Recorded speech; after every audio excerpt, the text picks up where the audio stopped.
One of the hallmarks of arts and crafts furniture is the overhanging flat surfaces supported by corbels. Corbels. Unsupported, the flat surfaces are likely to bend or buckle, but corbels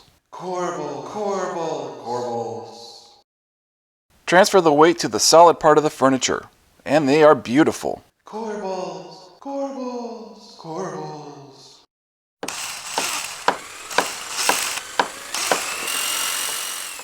Hey everyone, I'm Tony from the Handlebar Workshops, and today we're in my garage workshop. This is our how-to video showing more of an in-depth dive on how to build these type of mortise chairs. If you're looking for more of a quicker overview type, that'll be posted once everything is done and posted, and I can combine all that into a shorter overview video. So be sure to check the links below and see if that's out yet. I'm going to be working on putting corbels on the chair today. These are going to go from the legs to the bottom of the armrests. These are going to be true functional corbels. They're not just decorative where they're just going to be glued in, but since the armrests overlap the legs so far, these need to be there in order to prevent them from buckling under the weight when you try to use them to stand up or something like that. It's a tricky operation with these angles that we've got and the curves and everything else, so check it out. So now we move on to the corbels. Got a 1/4 inch border that I've marked off here. That's going to be a tenon that's going to fit into some mortises in the leg and the armrest. Then we're coming out 3/4 of an inch here and 2 inches here. And I just need to connect these lines here, coming down an inch from the tenon here. To do that, I'm just going to use the old bendy stick trick. I'll cut this out on the bandsaw. And we'll sand it all up. I'm going to be using the cutoffs from the chair rails, some of the cherry here, for the corbels. Since they're so thick, I'm going to do the bulk of the cutting at the table saw, then run them through the planer for a final pass or two. Now I just need to trace this out. I've got 8 legs, so that means I need 8 corbels.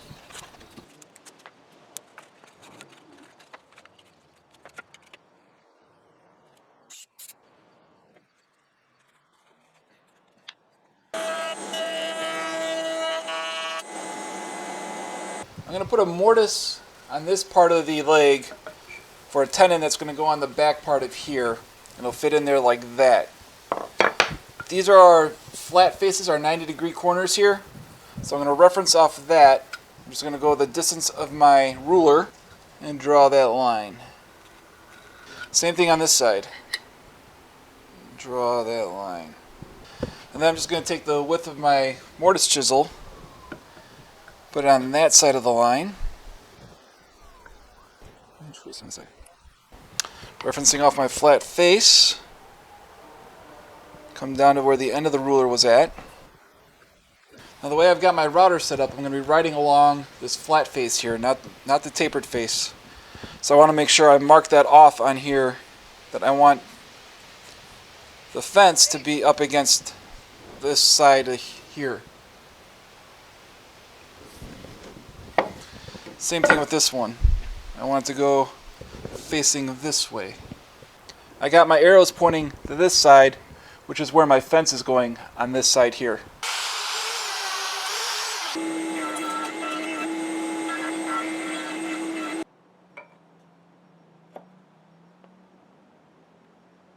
So now we're working on putting the corbels into the side of the chair.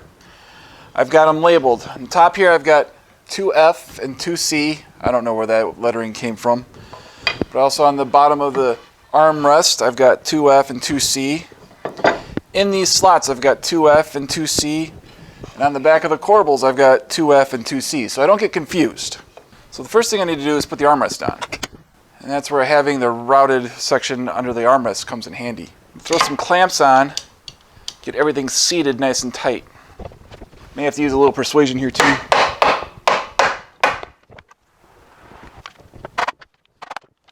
I'm going to take a pencil and I'm going to mark underneath where it meets, where it comes down to, so when I put it back on, I know it always comes to the same place. I have to make sure that this is square, and this side, remember, is our flat reference side. It's the inside of the chair. This is the outside. This has got a bit of a taper to it. So I want to measure from the inside, and I'm not quite square.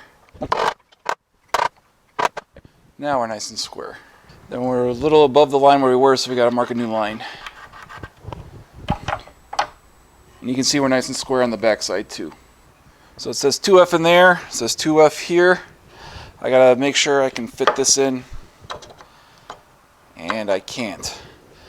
So I've got two options. I could either make this thinner or make this wider. Making this thinner is a lot easier. So I have a rabbet plane that has a blade that goes from edge to edge.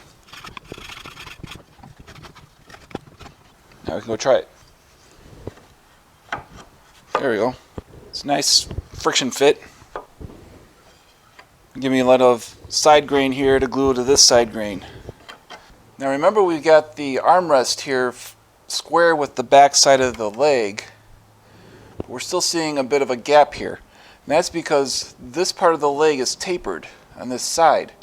So the bottom of the corbel is being kicked out a bit, which is leaving us a gap up in here. So we got to account for that when we're shaping our tenon here. We're also going to use this point to mark off where the mortise should go for the top.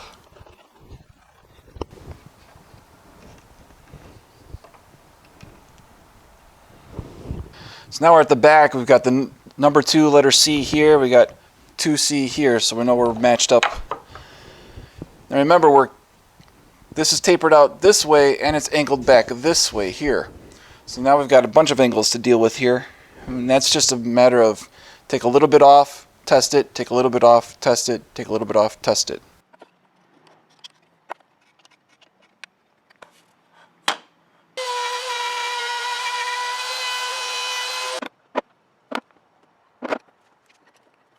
So I routed out the mortise in the top here so it matches right up with this one. Got this cut and ready to go. It's a little loose, but it fits in. But again, we still have that gap back here that I got to take care of. So I'm going to use some dividers here to describe a line that I need to cut to. So I have my dividers now set to the width of that gap up here. I'm just going to drag the dividers so that this side stays up against the underside of the armrest here. So on the front side of the leg, this gap is kind of small up here as it is because the leg is already angled towards the front.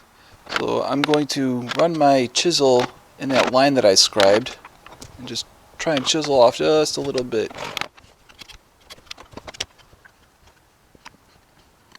Alright, so let's give this a try, see how it fits. Alright, well, I'm pretty even all the way around, but it's hitting something. I think this might be a little too long here, so I got to trim that off. You can see we still have a gap up here, and you can kind of see over here it touches. You can see we're touching right here in this corner, so I got to bring this corner down a little bit. Looks like I got to bring this back because the gap over here is smaller than the gap over here, so I still got to bring this back. If you remember back to what the gap looked like on this side, this one's quite a bit thinner, so I'm going to have to take some more off of this side and definitely right up here.